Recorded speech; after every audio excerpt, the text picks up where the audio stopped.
All right, welcome into Sports Bit Betting Insight today on SBRpicks.com. Pauly and Teddy, the weekend preview show, Friday, April 29th. Big game breakdown is going to be the three huge playoff games in the NBA. We'll throw in Yankees and the Red Sox, and we'll deep dive the first round of the NFL draft, plus the play of the day. And we start with Ole Miss and what should have been a celebration with three guys going in the first round.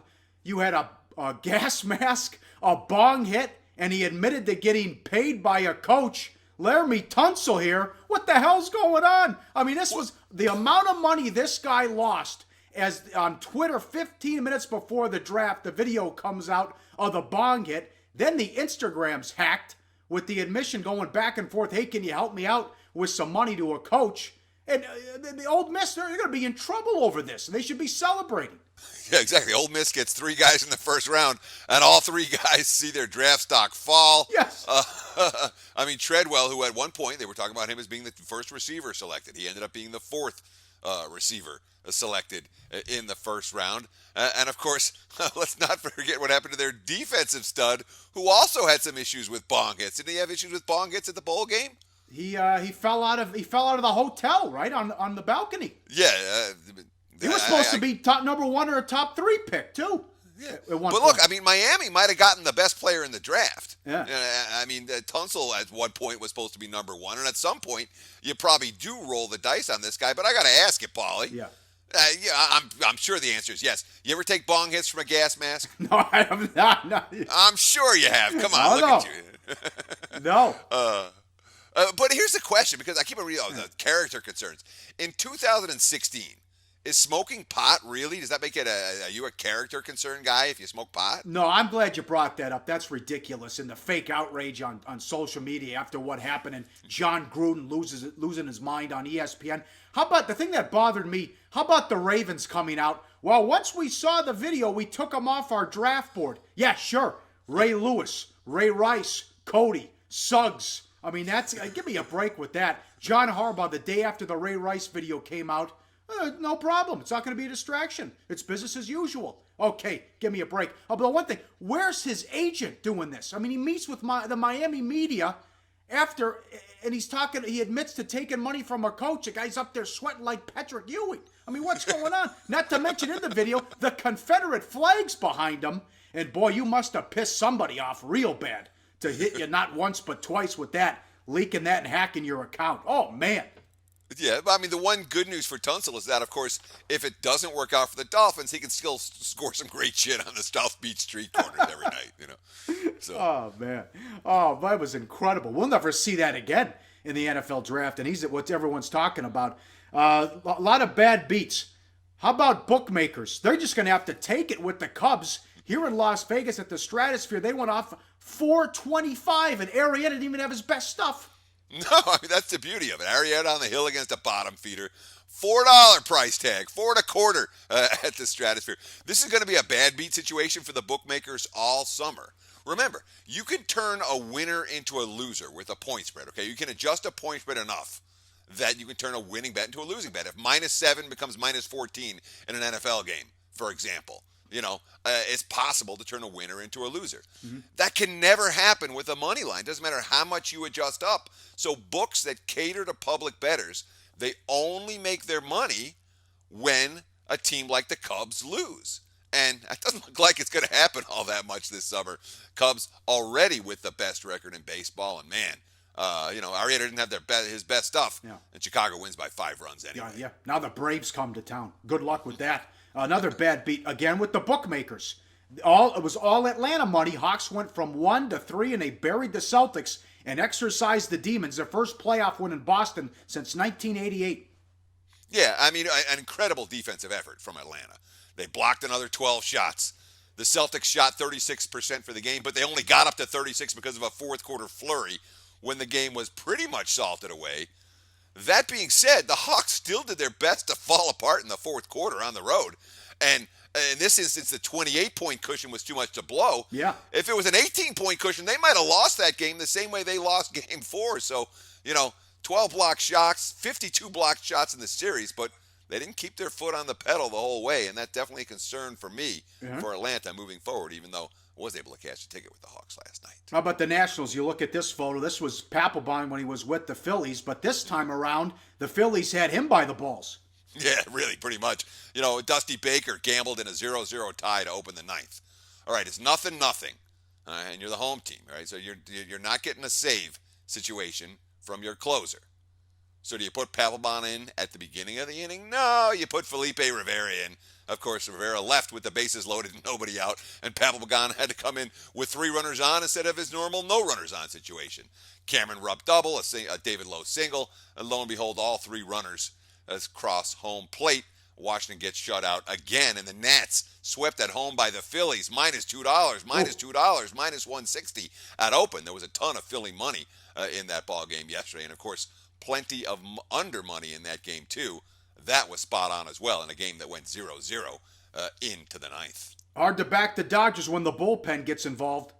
Yeah, we took a piece of them with the play of the day yesterday, but the bullpen blew another one. Roberts had to leave Maeda in. I don't know if he had to, but he left him in with 2 outs and 2 on in the 7th, in large part because he didn't trust his pen.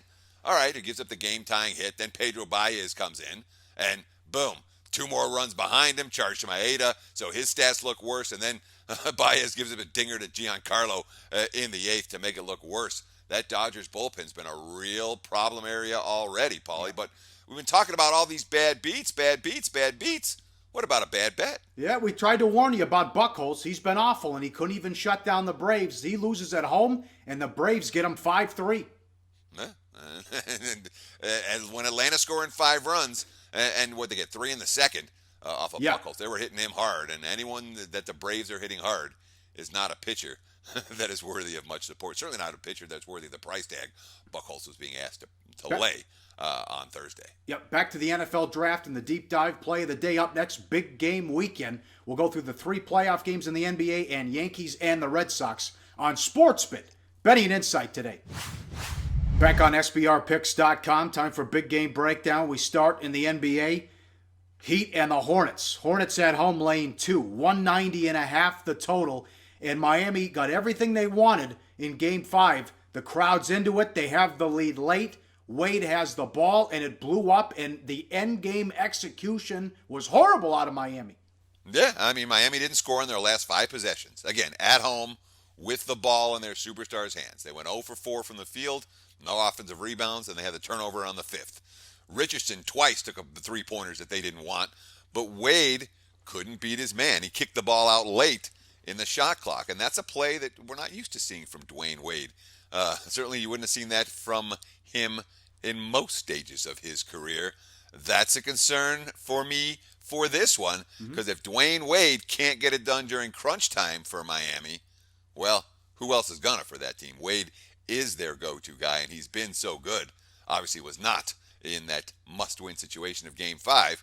Now it's an even bigger must-win situation for Miami in Game 6, but is the pressure on the Charlotte here? And what do we talk about with Jeremy Lin right now, Paulie? Jeremy Lin has been an absolute monster in this series. Yeah, he's been a real key, and we mentioned how he's getting to the free throw line a lot since that video came out that a fan put together. You look at this graphic, last 3 games, 94 minutes, 50 points, 14 assists, plus 40 when he's on the floor. They've been outscored by 18 points when he's on the bench, and I'll throw it back to you. I think the pressure now is on the Hornets to close them out as they try to win 4 in a row, because you don't want to go back to Miami for Game 7. Yeah, I mean, this is a hard game for me. It really is. The one thing that I know about Charlotte is that they can get more from Nicholas Batum. He wasn't really effective in Game 4. He did get 25 minutes of playing time to work his way back into rhythm, and this was the best season of his career. He's an impact player who's not regarded as an impact player in the betting markets, and if Batum shows up and has a big day, Charlotte's going to win this game. But, for me, it comes down to 2 questions. Do you trust a team that was up 2-0, and now they're down 3-2, and they've got to win on the road? That's hard to do in these playoffs. We're going to talk about the same thing with the Clips Blazers. But on the other hand, now you have to lay points with a team that has all the pressure on them, with a franchise that hasn't won a playoff series since 2002 in a closeout game. And when it comes to a closeout game, I do trust Miami more than Charlotte. So a hard one for me, Paul. Probably not one I'm going to get involved with. I can only look at the Hornets because it appears now the first 2 games were a fluke as Miami just shot out of their minds, and Charlotte made the adjustments, done an excellent job in the last 3 games. Raptors, Pacers. Toronto looks to finish this series off. Pacers at home laying 2, 194.5. And the body language, and at least what Paul George is saying here is, can I get any help? Can anybody else on this team step up? Because I'm doing it by myself. And he also said, I will play the entire game if you need me tonight. Yeah, that's the quote. If that's the direction that the game is going, I'm all for it. Whatever we've got to do to win, I'm doing it. Of course, remember, the Pacers led 90-77 into the fourth quarter of Game 5. They opened the fourth with George on the bench. It was 90-83 when he came back in at the 8:36 mark, but more than the gap closing, the momentum had really changed, and Toronto went on that 21-2 run to win the ball game. But, the numbers show it so clearly, Paul. We've been telling you all series that no one other than Paul George has been playing playoff basketball for the Pacers. They had the one game in Game 4 when George Hill stepped up. But look at this. Paul George, playoff production, 47% from the floor. He scored 144 points. The rest of the team, yeah, they're at 41 and change. They've scored basically a little bit more than twice as much as Paul George. George on the court, they're a plus 17. George off the court, they're a minus 20. Oh, and by the way, Paul George is also tied for the team lead in rebounds. He leads in assists. He's number 2 in steals. Indiana needs someone not named Paul George to step up and have a big game. Yep, and to Toronto, DeRozan broke out of it in Game 5, but I guess I just have to give up on Lowry, and I can't expect anything out of this guy. You look at this graphic in the series, 22 of 70 shooting, 6 of 32 from 3. What is the deal with this guy? He's obviously struggling. And look, let's give the Pacers defense and Frank Vogel some credit for taking Lowry out of his game, but you would expect at least one game in this series for Kyle Lowry to step up and have a big one. For Toronto to win on the road may have to be Game 6. But what about this series, Paulie? They're still not showing this series on ESPN. Yeah.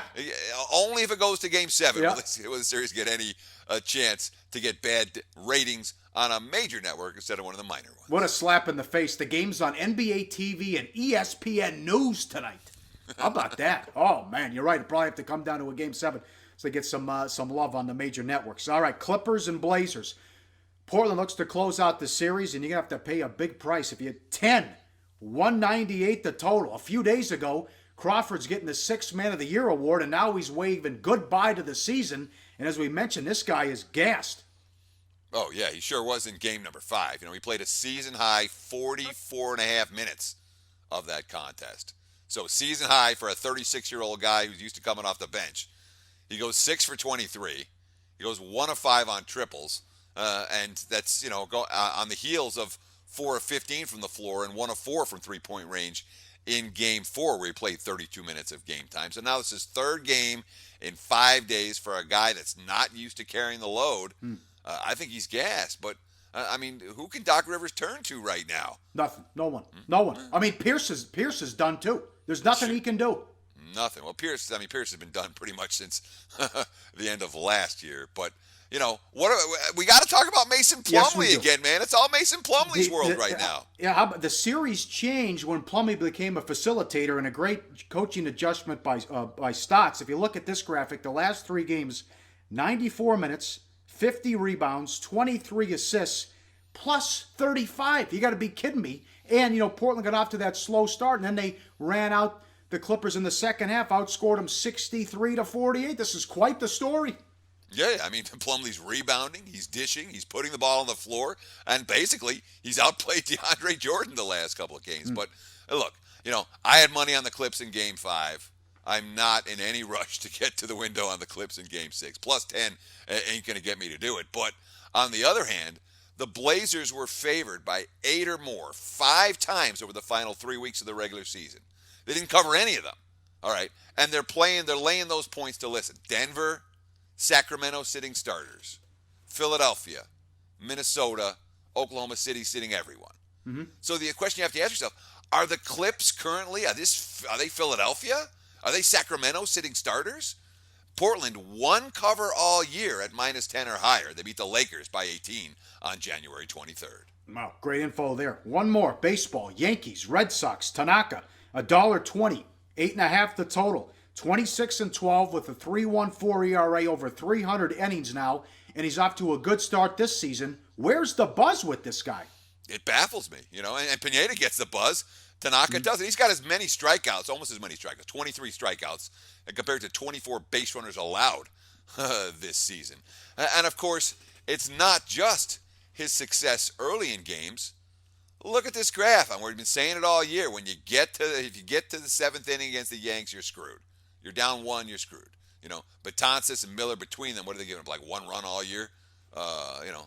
Two.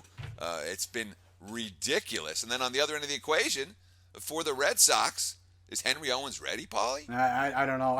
What do you think? I don't think so. Yeah, the numbers show that he's not. This is a guy that struggled with walks at AAA last year.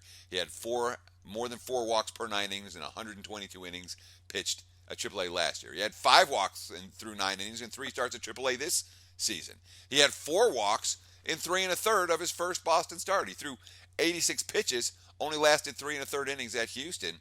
I'm not convinced he's ready right now to be pitching effectively at the major league level, even in this huge game at Fenway against the Yankees. For the live odds, go to sportsbookreview.com. Back to the NFL draft up next and the play of the day on SportsBit Betting Insight today.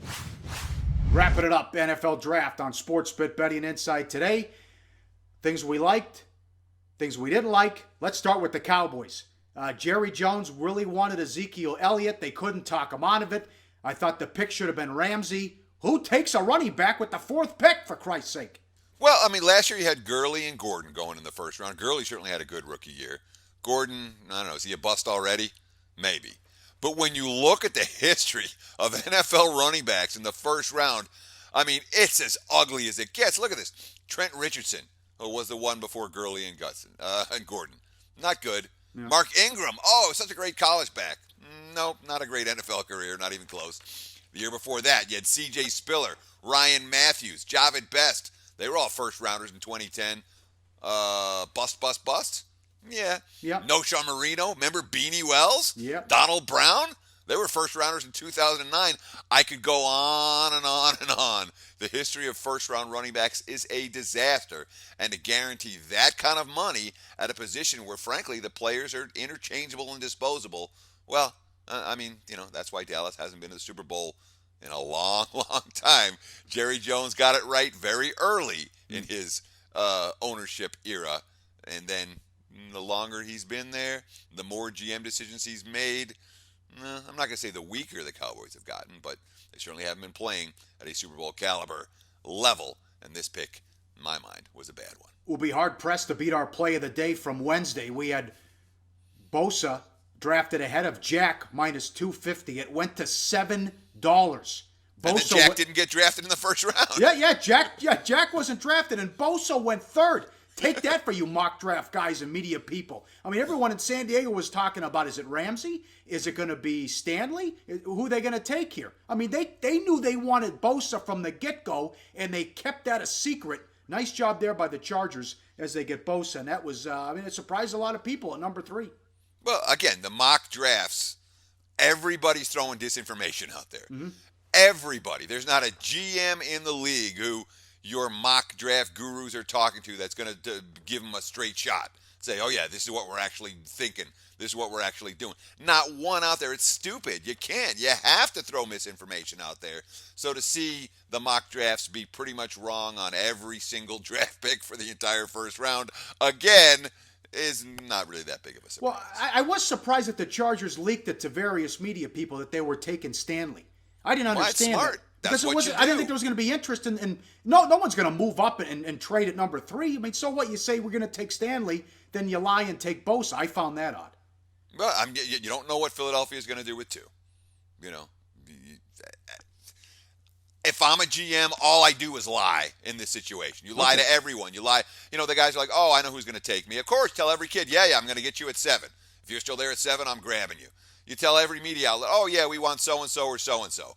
You don't, it's like playing poker, You're not giving away your hand. You can't do it. So the Broncos trade up and get Paxton Lynch. Is this going to be it now? Is it going to be Paxton Lynch and Sanchez competing for the starting job for the defending champs? Looks like it. Lynch isn't going to get the starting job as a rookie. Mark Sanchez will be the starter on opening day for the Denver Broncos. That's all you need to know. Oh, You my God. know? Yeah. Can we get a butt fumble photo? Oh, we have one right here. Butt fumble photo. There we go. Yeah, right. Super Bowl champs. Knock yourselves out. Yeah, right. Well, how about some picks that you liked? Well, I really thought that Shaq Lawson was a steal for the Bills at 19. That's one that absolutely stands out to me. You got someone who can put all kinds of pressure on the quarterback, a guy who competed at the highest level in college. I think, and I couldn't believe he fell that far. I thought, again, the guys that stand out to me are the guys that actually did something in college, not the guys that were workout warriors at the combine. So Shaq Lawson, I thought, was a great pick.